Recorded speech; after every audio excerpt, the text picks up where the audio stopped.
you guys enjoy your whatever that is. All right. Test. Test. Test. Test. Test.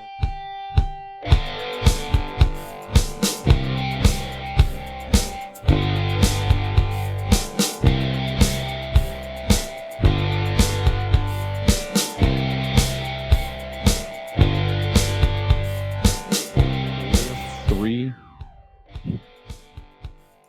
And we're back. Yep, back again.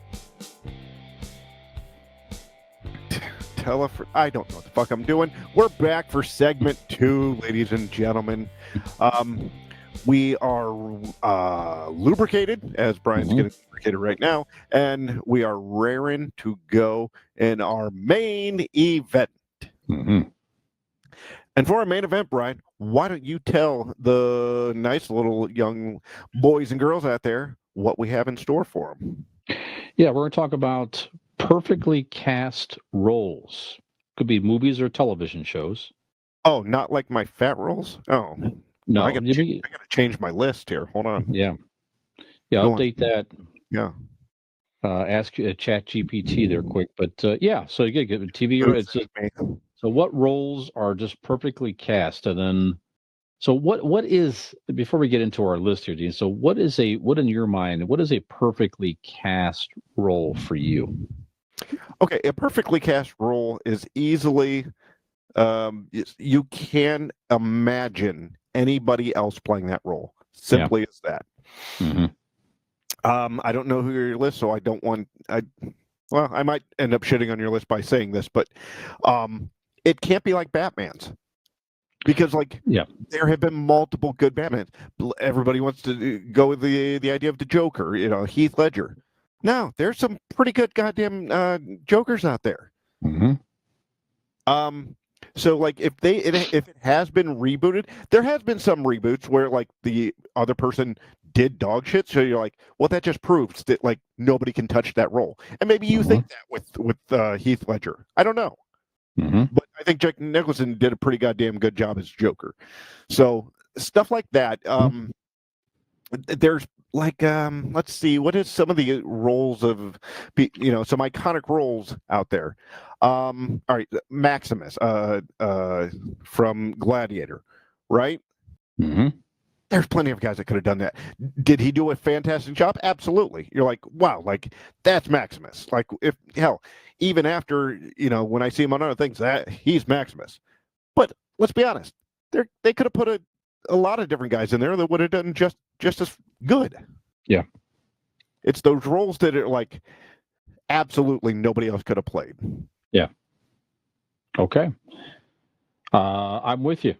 Where maybe someone else, like you say, could play the role, but it would be so hard to follow after whoever started it. Yep. Not that some may have.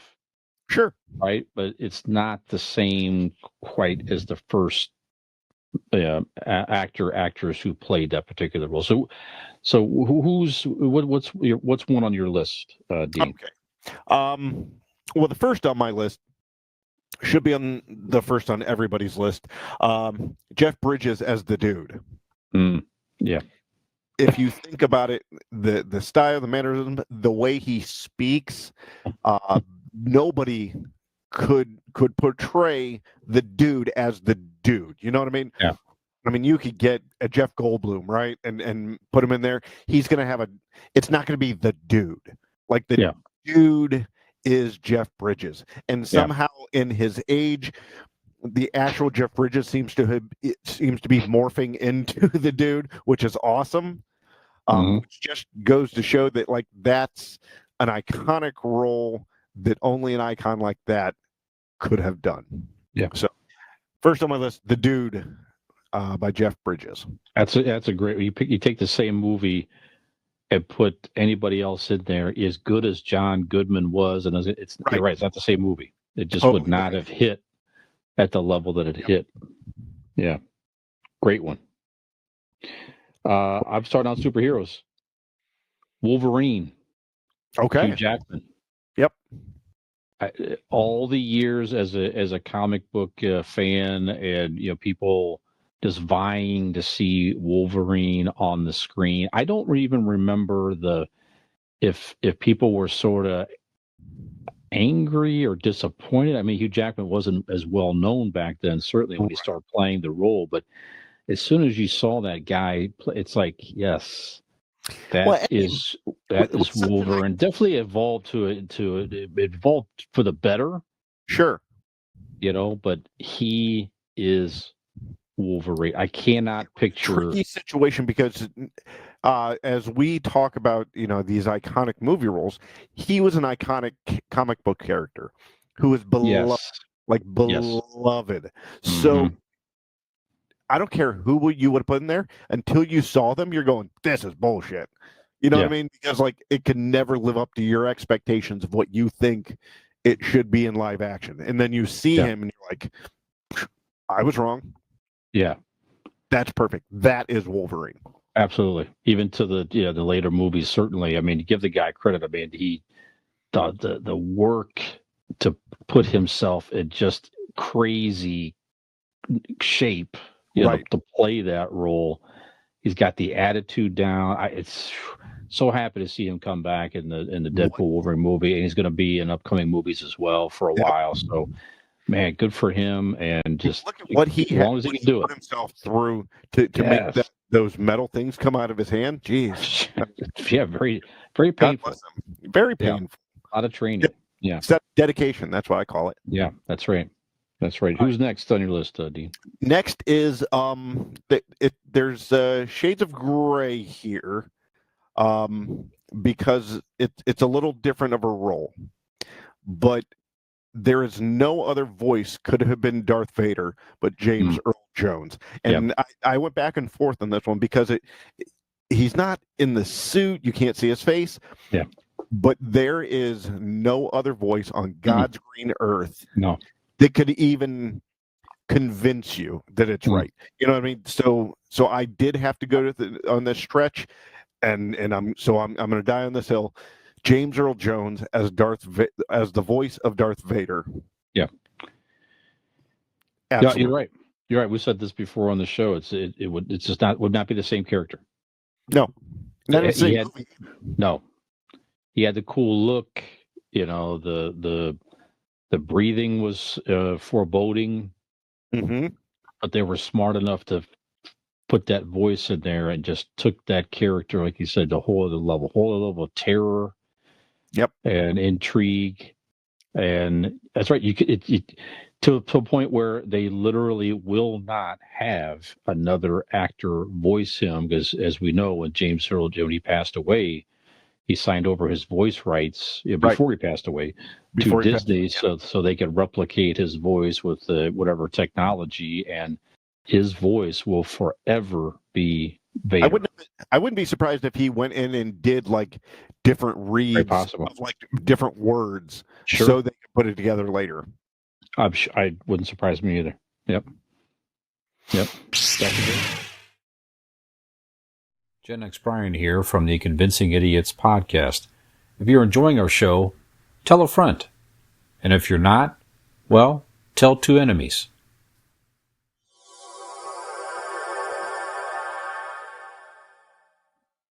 All right, Brian, what do you have next on your list? Another superhero. Makes a lot of lists. Made a recent list as well for favorite character arcs last week, even. Robert Downey Jr., Tony Stark. Yep, there you Iron go. Man. Again, could others play the role even now? Maybe, but will they? Probably. I don't know. I think he's so good. I'm talking about when they reboot everything. The rumor reboot of Marvel. Now, if they did that, okay, but it won't be.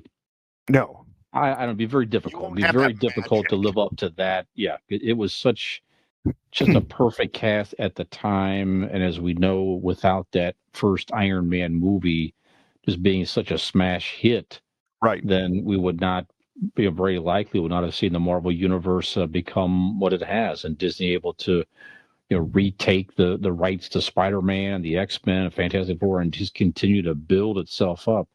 Just without him in that first movie. the charisma and aura that Robert Downey Jr. has is unmatched. Yeah. I mean, hell, watch him as an old man senator in Oppenheimer, Yeah, and you get, and you still get, there's just something about him that's dynamic. Yeah. And that is why he is the only Iron Man. That's right. Very much looking forward to him in the Doctor Doom role, whatever how that works. But never be the same without him. All right, what you got? All right, so let's stick with superheroes, Brian. Sure. You could cast a lot of people in a lot of different superhero roles, and you could flip flop and do multiverse, this, that, and the other.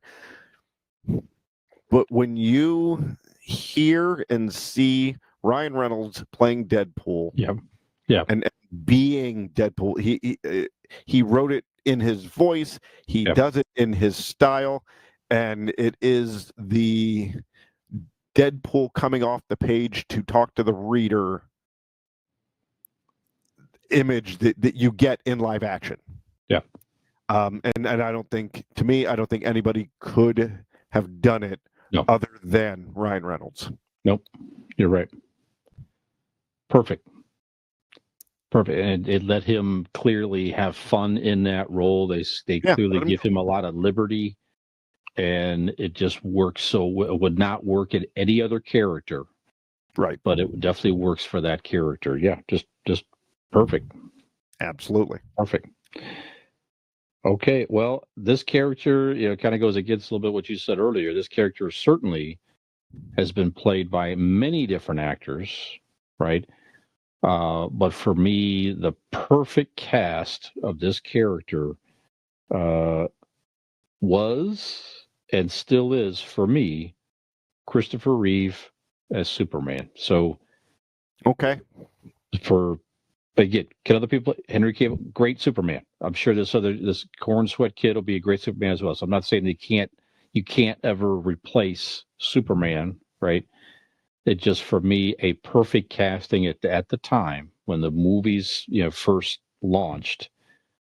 There was no better choice at that time than Christopher Reeve. He just embodied, as we know, just embodied that character from the look, the demeanor. He played such a fantastic Clark Kent, with the nerdy, the bumbling. He was just a perfect cast at that time for Superman in that era. No, I don't know who else would. I mean, again, there's many fine actors in the '70s, but when that was one of the smartest things they did, bring him on, even though the third and fourth were, crazy, ridiculous clunkers or whatever. But it certainly wasn't for Christopher Reeve's performance as Superman. Right. There was a scene in Superman 2, I believe. I believe they were in the hotel room that just epitomizes what Christopher Reeves could do as both Superman and Clark Kent. She was in the bathroom, and he was going to finally tell her that he is Superman. And he stood up, and just his posture and the acting he did with his shoulders and neck, you go, oh fuck, okay. We've always made those jokes. Oh, a pair of glasses, that's all it took to fool Lois Lane. Yeah. He proved in that second, and that of Lois, I need to tell you something, and just stood up, and you're like, fuck, okay, yep, no, you got me. That's the magic of Christopher Reeves. That's right. Yeah, he definitely understood that. That's that's the character as we know. The character, it's Superman disguised as a bumbling human, right? Not the other way around, right? So you're right. So good. When I tricked himself into nothing and just morph, and it's incredible. Yeah. I think you're right on this one. There you go. All right, my next one. This character has actually been played a few different times, but nobody can hold the essence and magic than Gene Wilder did with Willy Wonka. Yeah. There's been a couple of Willy Wonkas. You have this hit kid with playing Willy Wonka. Who's it? Whatever his name is. Yes, Timothy Chalamet. Johnny Depp did it, and we know how good Johnny Depp is, and we know how good Timothy Chalamet is. But nobody can hold a candle to the presence and acumen of Gene Wilder. Yeah, he fantastic. is and will always be the Willy Wonka. Mm-hmm. Yeah, just all the good. small choices that he did for the role, and I mean, I don't know, acting comparison to the other two, but for this role, there's no comparison. Yeah. Willy Wonka is Gene Wilder. Gene Wilder is Willy Wonka. Yeah, he really rode that line so well of just kind of creepy, just terror, and it's the bizarre candy guy. Right. You know that you should be fine with it. Mm-hmm. And then at a certain point, you realize, oh, I should be mad at him because he's murdering children. Yet he doesn't really care. He doesn't really care. It's nonchalant. It's fine. Oh, be fine. Should have obeyed the rules. Yeah. Like, okay, psychopath, you're murdering all these children. Yeah, it's so fucking great. Willy Wonka. Great one. Well, I mentioned I started watching this television show for the first time as an adult over the winter. I had not sat down and watched this show.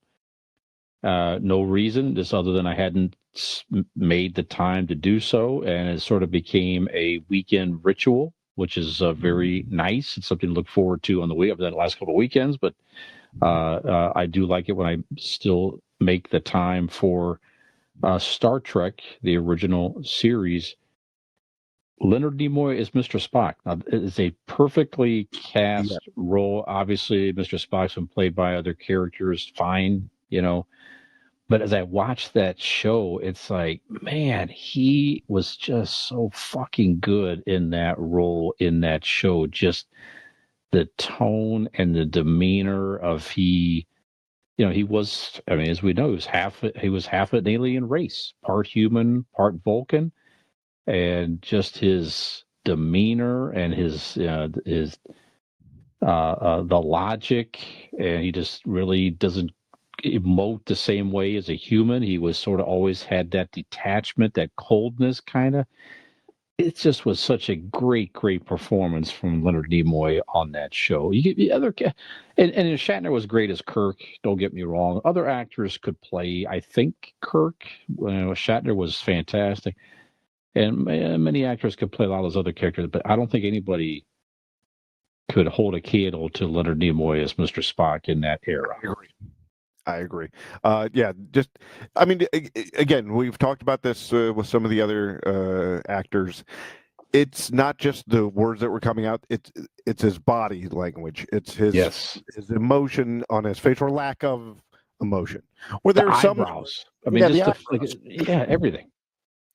He did a great because he was half human. There were times where like there's a tiny twinge of the eyebrow. You know what I mean? Yeah. But it was still keeping with the no emotion. But like you could tell there's a very small part of him that there was deep hidden somewhat emotions, right? Yes. And I think he did that so well. Yeah. Great role. Absolutely. All right. My number 5. You want to go a new icon, right? Or should I say a new Christmas icon? Mm-hmm. Let's go Buddy the Elf. Sure. Will Ferrell as Buddy the Elf. Great now, I got firsthand of this because I went to see Christmas Elf the musical at a local theater last year, and it is proof that not everybody can be Buddy the Elf. No. There's that childlike innocence that Will Ferrell has, even being as large of a man that he is. There's that childlike innocence and that spontaneity and almost psychoticness of him, or in his comedy, like him, not his as a person, but like in his comedy, there is that what the fuck is he going to do next situation, and he brings that to that role of Buddy. And I don't, honestly, I couldn't see anybody else pulling that off with the wildness that he did. Yeah. That's a great one. Without his performance, that movie certainly would not be. Yeah, it would probably. It would not be. It has become what they set out to be, a holiday classic that many people watch every single season. Including me. Of him. Right. Yeah, we watch it at least once a year. Yep. You're right. So many scenes of that. I could watch that scene with him in the doctor's office. I just love that scene so much. Right. When he's like eating the cotton balls and he's squirming on the table, and asking the questions about this, look at this. Why is there a skeleton over there in the corner? Oh, just like a little kid. Just so good. Yeah, so good. It couldn't beat it.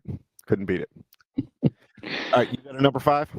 I do. So now this actor you could put in a couple different roles here, but when you first saw him on the big screen as a totally new character and feel, and the second he, the opening scene of the first movie is so good, and when he turned around and you first saw him standing there when the light hit his face as Indiana Jones with Harrison Ford, that.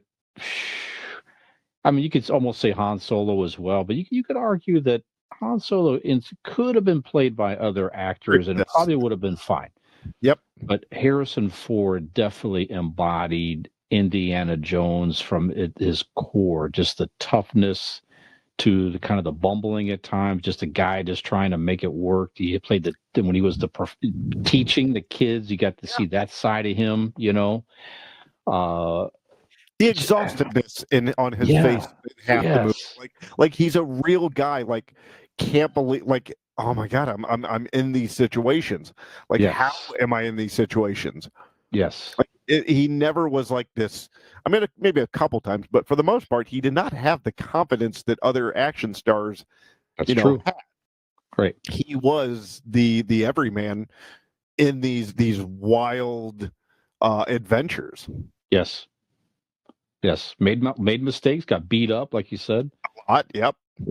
So yeah, when they talked about maybe Chris Pratt were going to come in and be in the new, I'm just like, you can't fucking do that, man. You could have an offshoot, maybe as a son or something. You could do all that shit. You can't say somebody else is Indiana Jones. It's not going to work for a lot of people. Not at all. Yeah. There you go. That's my 5. All right. I have a couple. Mitch? Go ahead. I have a couple. I'll run through them real quick. Sure. Jack Sparrow. Johnny Depp is Jack Sparrow. There's a lot of intricacies that he did with that character that not a lot of actors, I think, would have done. Right. Forrest Gump. Sure. Tom Hanks as Forrest Gump. You could have put anybody in the role, but there wouldn't have been that wide-eyed innocence that Tom Hanks holds, right? Yes. Yep. Loki, Tom Hiddleston. Good. Now, if we'd have done this list after the first movie that he was in, you'd have gone, yeah, you could put anybody in there.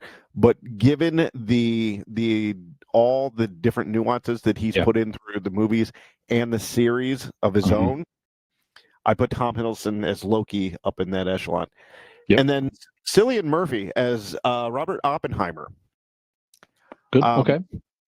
Robert, if you are familiar with Robert Oppenheimer, the person, and then look at like Cillian Murphy as him, the resemblance is there, but Cillian Murphy, like, I don't know if it's like because of how slender his face is or like the bone structure, but he does such a haunting performance as somebody that is just aghast of what he has become and what he has made.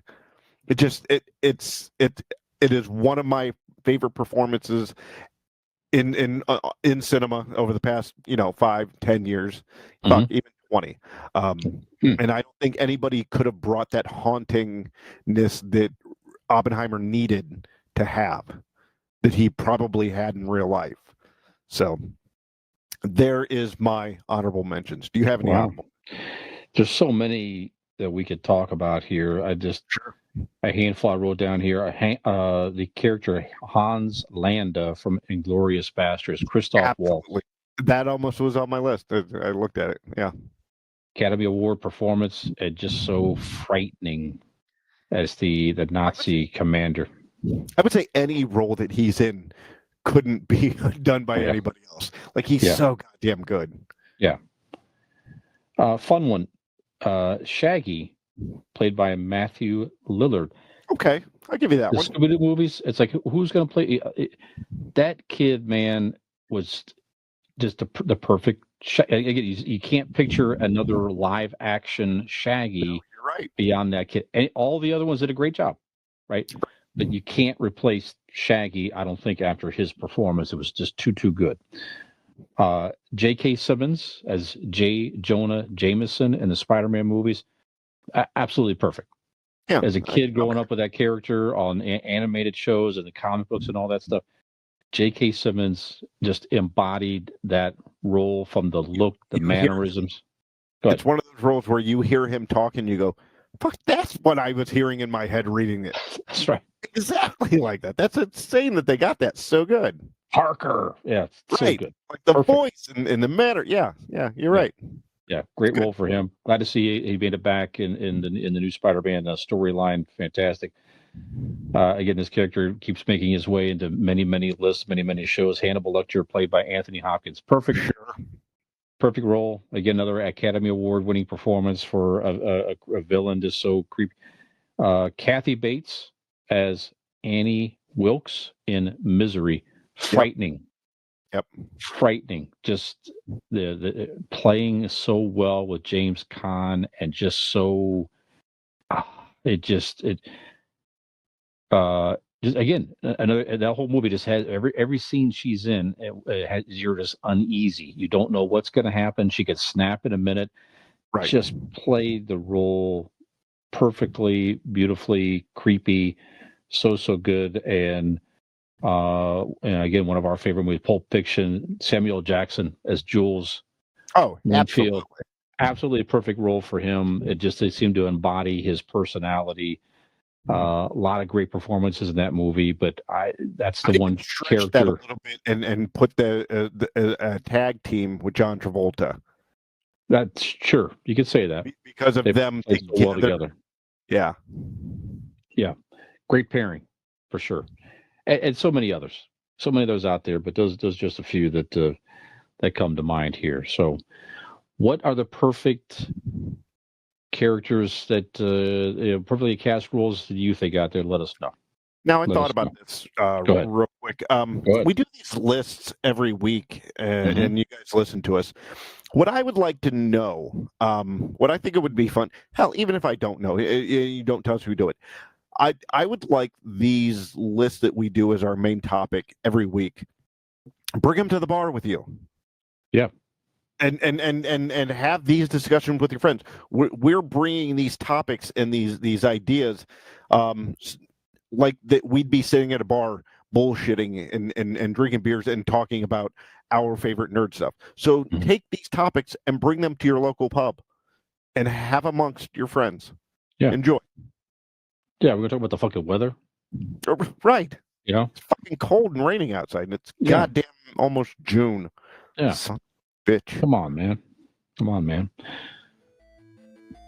Dean, we've done it again. We did. We have brought the world To its knees. To its knees, brought global entertainment To a yet screeching again. halt. that is definitely true. So thanks for listening, everybody. Thanks for watching. As a reminder, you can find us on all major podcast platforms. Find us out there.